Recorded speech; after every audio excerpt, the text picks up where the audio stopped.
I think the injuries have been a big thing. I think a lot of people don't really realize, how many we had last year.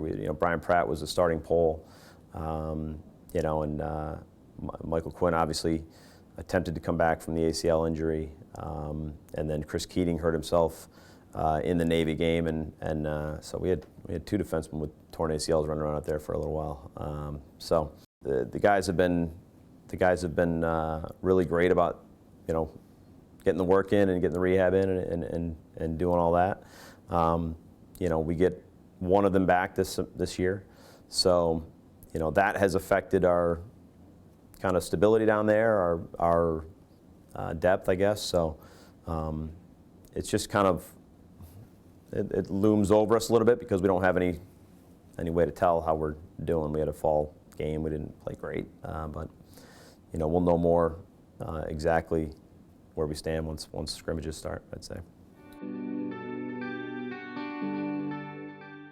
Now Ben's great. He's a great player, and he's a great kid, and he's a phenomenal student.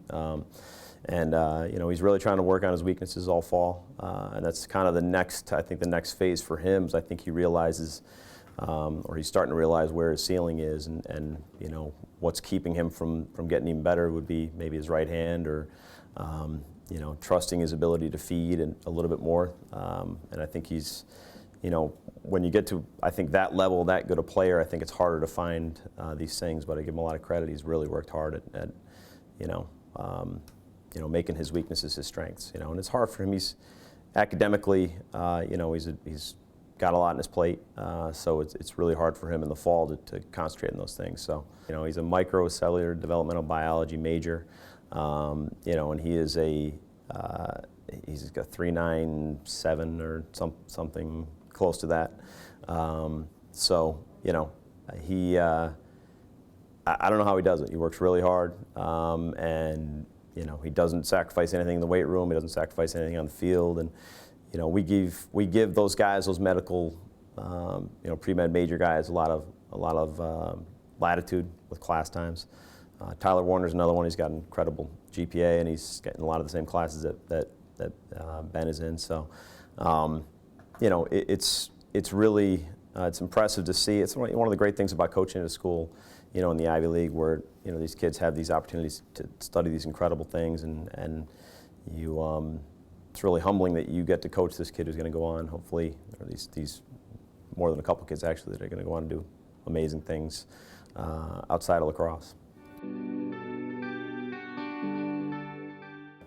Our personnel on offense is pretty similar to last year. We lose Michael Kesey on the pure offensive midfield standpoint, but we return all 3 attackmen, Reeves, Cymbalista, and Jack Ty. Jason Alessi and Eric Scott will be in the midfield, and we'll mix in some guys that Jack Ty could play some midfield. Joey Sess will get in there. So we have Brendan Mackey as a returning starter, I would say, in the midfield. So it's more or less the same cast of characters that we've had in the past. So we're doing some different things on offense. We have a new offensive coordinator, Andrew Stimmel's our new OC. So we're doing some different things and hopefully take advantage of our skill set. Some of the guys that have done certain things in the past are asked to do other things. So we still continue to be a work in progress on offense.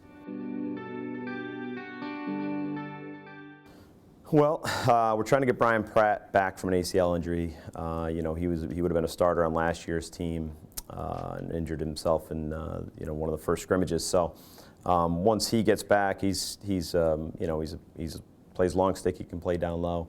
He's going to be a very strong vocal leader. So I think that's going to be kind of the work in progress. Will get a little more solidified at that point. Other guys that have stepped up all fall. Cami Armatini was injured late last year, and he's starting to come back now. Robert Mooney has had an incredible year as a freshman up at long stick midi. He's going to play a little bit down low, and probably up top as well. So that's a bit of a battle in the coach's office at this point, which way that's going to go. But I think we'll all land on something, hopefully by February. Jerry O'Connor is a kid who saw a lot of minutes last year. He returns. Trying to think. Well, Chris Keating obviously is taking a year off. He tore his ACL in the Navy game. So, you know, we've got a lot of guys that have a little bit of experience, but collectively it's nothing like we've had in the past where we have a lot of guys coming back. And, you know, I'm not sure how many starts we have down there. But, you know, Andrew Baxter does an incredible job as defensive coordinator. You know, I think every coach, Andrew Stimmel and Jack Runkle and of course myself, has a defensive viewpoint. So, you know, and Coach Baxter is not, you know, he doesn't say this is all mine, you know, he wants help in any way, shape, or form. So we're spending a lot of time making sure that those guys are going to be ready. And, you know, we're going to be thrown to the fire pretty quick. So we better get it right.